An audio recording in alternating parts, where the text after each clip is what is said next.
जय हिंद दोस्तों। हम अक्षय सर नारदगंज वाले और आपका इस 12th के फिजिक्स क्लास में आपका स्वागत है। ठीक है। और 12th में हम लोग 12th फिजिक्स का जो फर्स्ट टॉपिक है इलेक्ट्रोस्टैटिक, या टॉपिक क्या कहें कि फिजिक्स का जो पहला ब्रांच है 12th का इलेक्ट्रोस्टैटिक, वो अभी हम लोग देख रहे हैं। सब ब्रांच कह सकते हैं क्योंकि मेन ब्रांच तो इसका इलेक्ट्रिसिटी हो गया। अब इलेक्ट्रोस्टैटिक में हम जो भी देखो बता दिए, जैसे चार्ज के बारे में बता दिए हैं, चार्ज के टाइप्स बता दिए हैं, नोमेनक्लेचर बता दिए हैं, इलेक्ट्रोस्टैटिक क्या है बता दिए, इलेक्ट्रिक करंट क्या, इलेक्ट्रिसिटी क्या है, चार्ज करने का मेथड क्या है, इलेक्ट्रोस्कोप क्या है, इलेक्ट्रोस्टैटिक सीरीज क्या है, ये सब चीज़ आपको बताया हुआ है। इसके बाद हम कल लास्ट वीडियो में क्या बताए थे याद नहीं, इसके पहले कल हम क्या बताए थे, हम ही भूल गए। भूलने वाला बीमारी ना।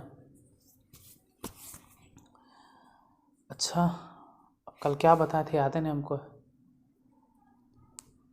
हमको क्वेश्चन पूछना चाहिए था, हमको पता नहीं कि कल क्या बताया। अब जैसे आज देखिए, आज हम क्या बताने वाले हैं, प्रॉपर्टीज़ ऑफ इलेक्ट्रिक चार्जेज। अब हम आपसे पूछते हैं, ठीक है, कि याद नहीं, आप कमेंट करके बताइए कल क्या बताया था। हमको ऐसा लग रहा है कि हम इलेक्ट्रॉन थ्योरी कल बताए थे, electron theory of electric charges. एक बार कन्फर्मेशन के लिए आप थोड़ा सा कमेंट कर दीजिएगा। आज हम बताना शुरू करते हैं। और हाँ, प्लीज़ आपसे रिक्वेस्ट था, या फिर कहो कि आप हमसे पढ़ रहे हैं तो कहीं ना कहीं हम आपसे उम्र में बड़े हैं, एक्सपीरियंस भी ज़्यादा है, तो उस नाते आपको समझाते। आप 1 साल फिजिक्स पढ़ते हैं, 1 साल मैथ पढ़ते हैं, 1 साल केमिस्ट्री पढ़ते हैं। पहले ज़रा ये सोचिए 1 साल क्यों पढ़ते हैं। 1 साल जब फिजिक्स पढ़ रहे हैं, 1 साल जब आप किसी को भी पैसे दे रहे हैं, किसी को भी, आप क्यों ना मुझे ही पैसे दें, हमको ही पैसे क्यों नहीं दें। अगर आप हमको 1 साल पैसा दे रहे हैं, अपना टाइम दे रहे हैं, तो फिर लास्ट में जब एग्ज़ाम नज़दीक आता है तो स्टूडेंट लोग का कहना होता है क्रैश कोर्स, क्रैश कोर्स। अरे बाबू, ये 10th नहीं है, इंटर है।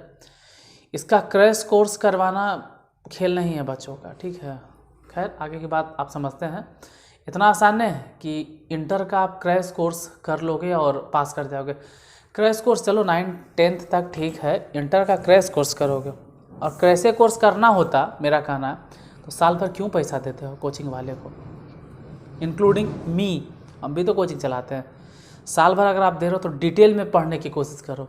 सिर्फ ये नहीं कि ये एग्ज़ाम में आता है, वो एग्ज़ाम में आता है, हम भगवान हैं या हम ही क्वेश्चन को सेट कर रहे हैं, हमको मालूम है। अरे हम लोग पिछला क्वेश्चन देख के पढ़ाते हैं, पिछला ये आया, अच्छा इसका चांस बनता आने का, इसका चांस बनता है, चांस बनता है। एक काम कीजिए, जो भी 10 साल में आया है क्वेश्चन उतने खाली पढ़ा दीजिए, अब बाकी क्वेश्चन कहाँ गया, जहन्नुम में। गजब है यार। पढ़ना तो पूरा पड़ेगा और टीचर को पढ़ाना पूरा पड़ेगा, लेकिन टीचर तभी पढ़ाएंगे जब आप जैसे स्टूडेंट पूरा जो कहते हैं जागरूक हो जाओगे। और तुम जैसे स्टूडेंट का काम, ठीक है, स्टूडेंट से सिर्फ एक ही रिक्वेस्ट रहता है, ऑफलाइन रहे हम ऑनलाइन रहे, हर जगह बोलते हैं, किताब का सहारा जरूर लो, जिससे पता चलेगा कि हम गलत तो नहीं पढ़ा रहे हैं, हम सही पढ़ा रहे हैं या नहीं पढ़ा रहे हैं। ऐसा तो नहीं है कि हम आउट ऑफ सिलेबस पढ़ा रहे हैं, या सिलेबस में है भी तो हम नहीं पढ़ा रहे हैं। इसलिए किताब ज़रूर देखो। तो माफ़ कीजिएगा, आपका 5 मिनट का टाइम बर्बाद किया। अब आ जाते हैं क्लास पे। लेकिन इन सब बातों को ध्यान दो, आपकी ज़िंदगी का सवाल है। पढ़ रहे हैं, पैसा दे रहे हैं, टाइम दे रहे हैं, और सबसे बड़ी बात है कि आप अपने ज़िंदगी का बहुमूल्य समय अपना आप दे रहे हैं। तो थोड़ा सा ध्यान से देखिए क्या पढ़ना है। क्लास को स्टार्ट करते हैं। पहला प्रॉपर्टीज़, जो चार्ज है उसका कुछ ना कुछ गुण होता होगा। तो फर्स्ट प्रॉपर्टीज़ क्या है, चार्जेज आर ऑफ 2 टाइप्स, मतलब जो आवेश होता है वह 2 तरह के होता है, एक positive charge and negative charge. यानी जो हिंदी वाले लिखते हैं, क्योंकि हिंदी को भी तो पढ़ाना है ना। हम तो हमेशा कहते हैं, मेरे लिए Hindi, English, CBSE, Bihar board, Jharkhand board, कोई भी बोर्ड हो, मेरे लिए सभी स्टूडेंट एक समान। मेरे नज़र में तो विद्यार्थी एक समान, ठीक है। बाकी तो क्या बोलें, शिक्षक के सामने सब एक समान होता है। तो कहने का मतलब है कि इंग्लिश वाले देख लिए, charges are of 2 types, positive charge and negative charge. अब हिंदी में जरा कह दिया जाए, आवेश 2 प्रकार के होते हैं। आवेश 2 प्रकार के होते हैं, पहला धन आवेश और दूसरा ऋण आवेश। आवेश 2 प्रकार के होते हैं, पहला धन आवेश, दूसरा ऋण आवेश। ये फर्स्ट प्रॉपर्टीज है। सेकेंड प्रॉपर्टी जरा देख लिया जाए।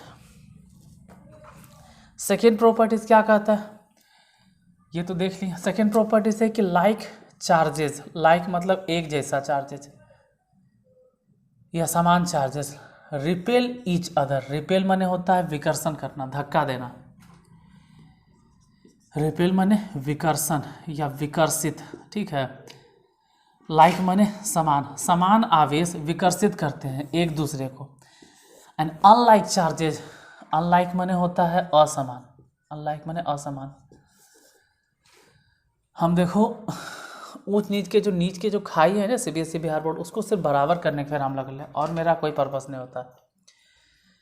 समान आवेशों के बीच में प्रतिकर्षण होता है या समान आवेश एक दूसरे को विकर्षित करते हैं, जबकि असमान आवेश अट्रैक्ट ईच अदर। यानी इसको हिंदी में हम क्या बोलेंगे? फर्स्ट प्रॉपर्टीज तो आप देख लिए। दूसरा में ये है कि मतलब समान आवेश, समान प्रकृति वाले आवेश एक दूसरे को विकर्षित करते हैं, जबकि असमान प्रकृति वाले आवेश एक दूसरे को आकर्षित करते हैं। सेकेंड पॉइंट ये कह रहा था। थर्ड है positive and negative charges tend to cancel each other, मतलब पॉजिटिव चार्ज और नेगेटिव चार्ज इनकी प्रवृत्ति होती है, चार्जेस प्रवृत्ति होती है, इनके पास यह मतलब प्रवृत्ति होती है, ऐसी मनसा होती है कि कैंसिल कर दें ईच अदर। पॉजिटिव चार्ज के मन में ये चलते रहता है कि अगर हम नेगेटिव चार्ज के पास जाएंगे तो हम उसको कैंसिल कर देंगे। नेगेटिव चार्ज के पास ये चलते रहता है कि अगर हम पॉजिटिव चार्ज के पास जाएंगे तो हम कैंसिल कर देंगे। जैसे 20 गो प्लस और इधर से 20 गो माइनस है, तो ये अपने मन मना ले कि अगर हम इससे मिल गए तो अगर 20 को माइनस ख़त्म कर देंगे। जैसे मान लो सपोज पॉजिटिव चार्ज की यही मनसा रहता है कि हम नेगेटिव को देखो पहले इतना हिंदी में बोल देते पूरा। आवेश, आवेश दो प्रकार के होता है, पहला नंबर समझ गए धन आवेश, दूसरा ऋण आवेश। समान आवेश एक दूसरे को विकर्षित करते हैं, जबकि असमान आवेश एक दूसरे को आकर्षित करते हैं। इसका हिंदी लिख लिए होंगे। देखो हिंदी लिखने के लिए प्लीज़ यार बोर्ड पे मत बोलना कि हिंदी लिखिए, सुनकर लिख सकते हो, थोड़ा सा तो मेहनत करोगे ना। अब क्या कर रहा है पॉजिटिव, जैसे मान लीजिए कि 20 गो प्लस है, अब 20 गो माइनस है किसी आइटम में, ठीक है, या फिर हटाओ, इधर से 20 गो प्लस और इधर से 15 गो माइनस, दोनों एक दूसरे को मिला देंगे तो 20 गो प्लस चाहेगा कि हम माइनस वाले को ख़त्म कर दें। एगो प्लस गया और उधर से एगो माइनस आया, दोनों मिलके हो गया ख़त्म। एगो फिर प्लस गया, एगो फिर माइनस आया, दोनों मिलके हो गया ख़त्म। एगो फिर प्लस गया, एगो फिर माइनस आया, फिर मिलके हो गया ख़त्म।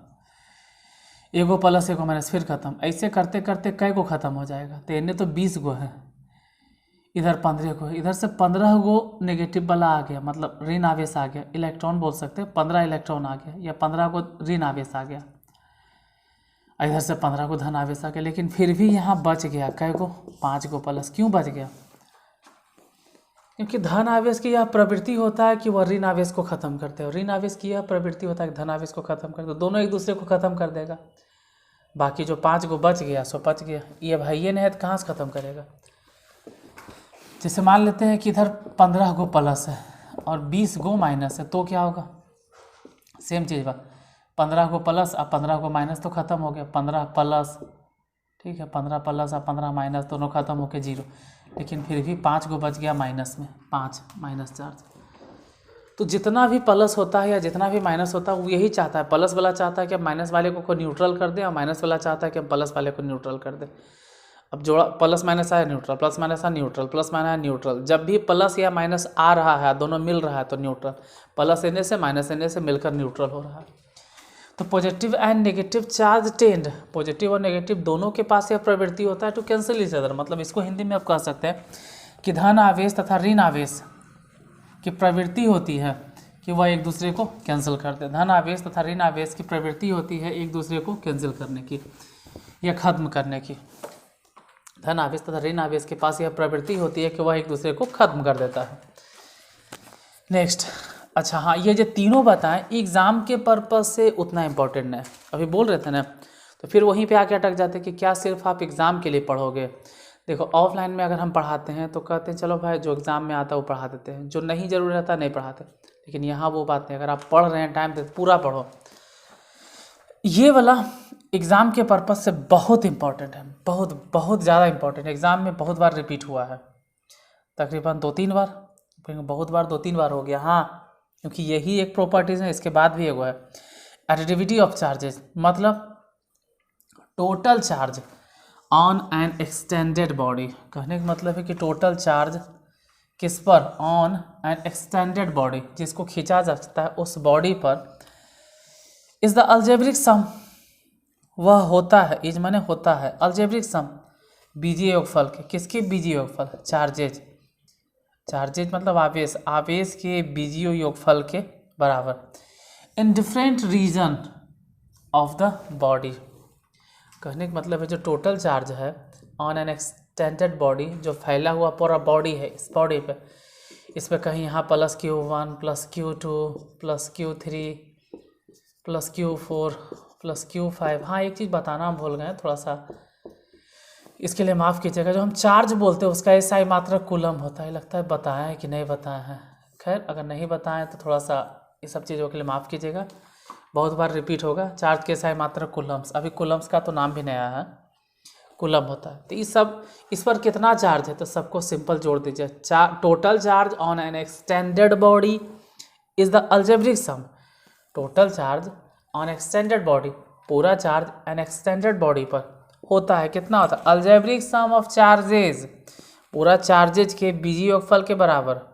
वो पूरा चार्जेज कहाँ है, charges in different region of the body, ये रीजन, इस रीजन, इस रीजन, इस रीजन, यहाँ कुछ चार्ज है, यहाँ कुछ, मान लेते हैं यहाँ 2 कूलम है, यहाँ 3 कूलम है, यहाँ 5 कूलम है, यहाँ -6 कूलम, यहाँ -7 कूलम है, यहाँ +20 कूलम है।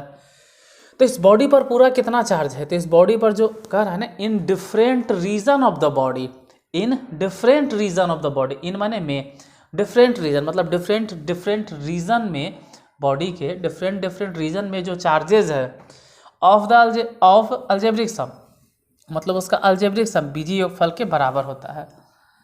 ये ज़्यादा समझ में नहीं आवे तो सिंपल भाषा हम कह सकते हो, charges can be added by simple algebraic method. Additivity of charges क्या कहता है, according to additivity of charges, charges can be added by simple algebraic method, that's all. ऐसे थोड़ा सा स्टैंडर्ड लैंग्वेज देखना चाहते हो तो total charge on an extended body is the algebraic sum of charges in different region of the body, मतलब कि किसी भी फैले हुए वस्तु पर या किसी भी फैले हुए पिंड पर आवेश का कुल परिमाण, किसी बॉडी पर या किसी वस्तु पर आवेश का कुल परिमाण उस वस्तु पर फैले हुए सभी क्षेत्रों में कुल आवेशों के बीजीय योगफल के बराबर होता है। और ज़्यादा सिंपल करना चाहो तो कह सकते हैं कि आवेशों को हम सामान्य बीजगणितीय विधि से जोड़ सकते हैं। बहुत सिंपल भाषा में आवेश को हम सिंपल बीजगणितीय विधि से जोड़ सकते हैं। इट मीन्स ये Q इक्वल टू क्या, यहीं से कह सकते हैं Q1 Q2 Q3 Q4 ... लेकिन ये कहना गलत हो जाए क्योंकि चार्ज हमेशा प्लस में हो इसकी कोई गारंटी नहीं, इसलिए plus minus plus minus plus minus plus minus ऐसे अगर कहीं लिखल मिल गया तो इसका मतलब आप समझ जाएगा कि क्या दिखला रहा है, ये क्या शो क्या करना चाहता था। इसको हम लोग बोलेंगे कि ये शो करना चाहता है एडिटिविटी ऑफ चार्जेस, ये शो कर रहा है एडिटिविटी ऑफ चार्जेस। अब नेक्स्ट प्रॉपर्टीज हम लोग देखते हैं, ठीक है, एडिटिविटी ऑफ चार्जेस के बाद।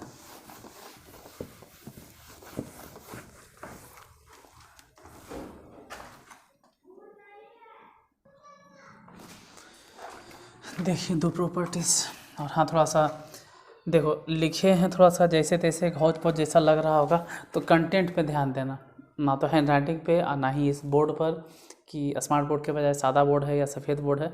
कंटेंट पे ध्यान दीजिए कि हम आपको बता क्या रहे हैं।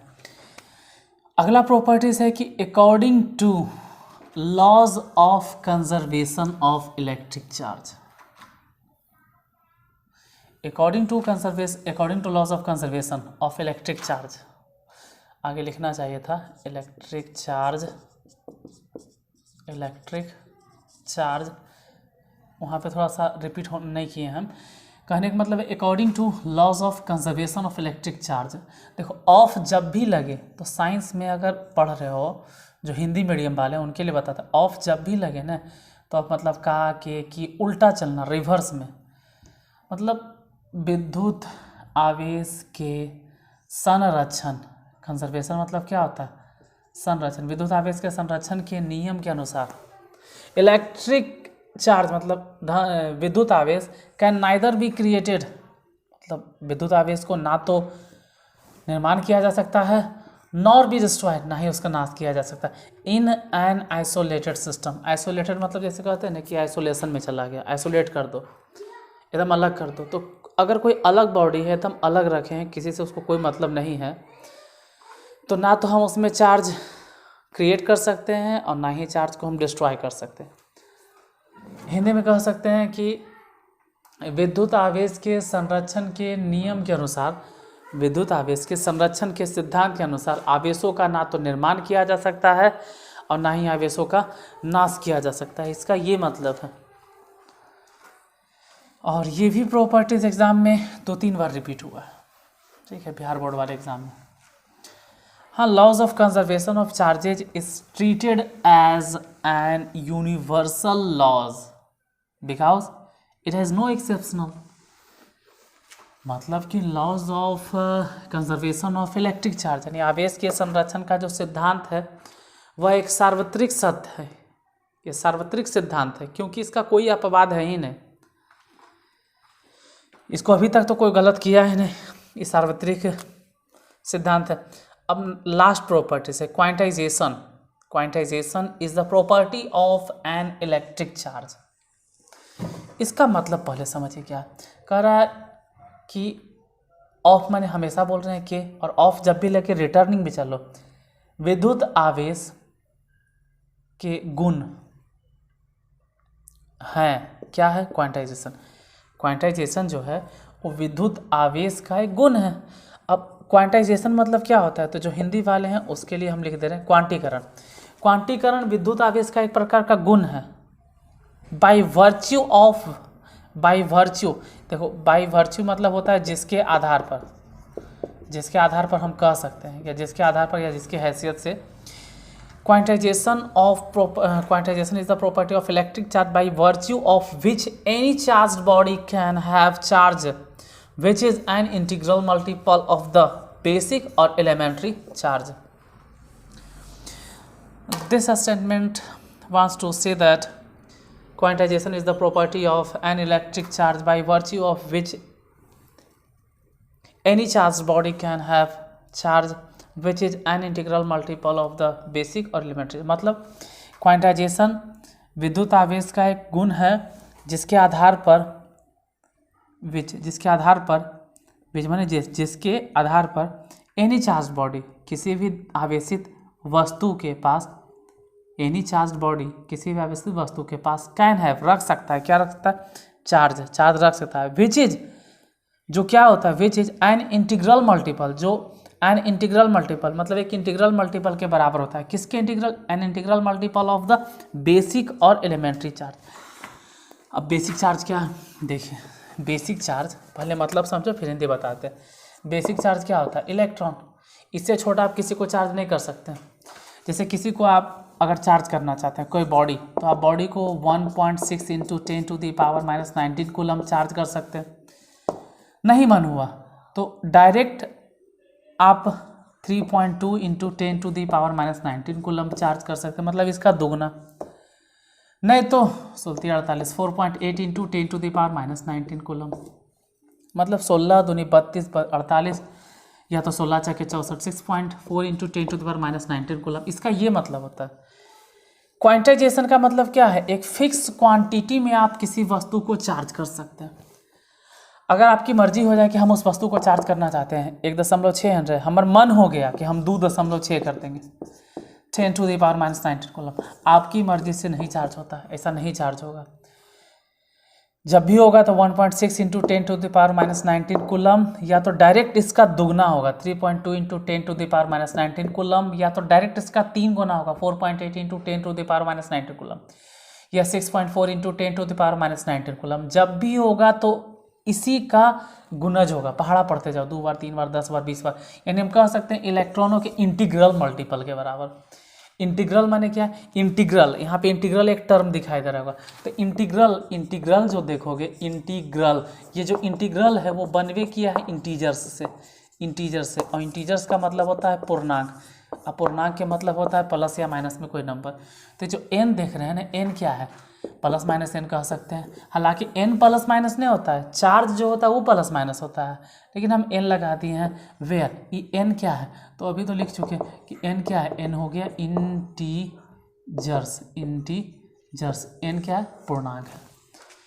हिंदी वाले कह सकते हैं आवेश का क्वांटीकरण विद्युत आवेश का एक गुण है, विद्युत आवेशों का क्वांटीकरण विद्युत आवेश का एक गुण है, जिसके आधार पर हम कह सकते हैं कि किसी भी वस्तु पर आवेश इलेक्ट्रॉनों के इंटीग्रल मल्टीपल के बराबर होता है, मतलब इलेक्ट्रॉनों के पूर्णांक गुणज के बराबर होता है। तो this is the all over about properties of electric charges. ये सब जितना था सबके सब इलेक्ट्रिक चार्जेस के बारे में था, आपको बता दिए। देखिए इसी तरह से छोटा छोटा टॉपिक पर डे, एक टॉपिक अगर आप कंप्लीट करते हैं तो विश्वास कीजिए 365 दिन में आपका 365 टॉपिक कंप्लीट होगा। क्यों टॉपिक, कभी कभी 2-3 टॉपिक भी हम रिपीट देंगे, अभी टाइम कम होने के कारण एक टॉपिक बता रहे हैं। तो जाते जाते वही वीडियो को लाइक कर दीजिएगा, और हो सके तो कम से कम आप 2 लोगों को 5 लोगों को जितना हो सके शेयर कर दीजिएगा, किसी को हेल्प हो जाएगा। क्योंकि बहुत सारे वैसे CBSE वाले होते हैं या CBSE बोर्ड वाले, उनको लगता है कि ऑफलाइन में नहीं मिल पाता, तो हम ऑफलाइन की तरह ही पढ़ा रहे, सिर्फ नाम है कि यूट्यूब पे चल रहा है ऑफलाइन की तरह, तो उनका भी मदद हो जाएगा। और जो बिहार बोर्ड वाले उनके लिए हिंदी तो खैर पढ़ा ही रहे हैं। तो आज यहीं तक, फिर मिलते हैं कल नेक्स्ट क्लास के लिए। आज के लिए धन्यवाद।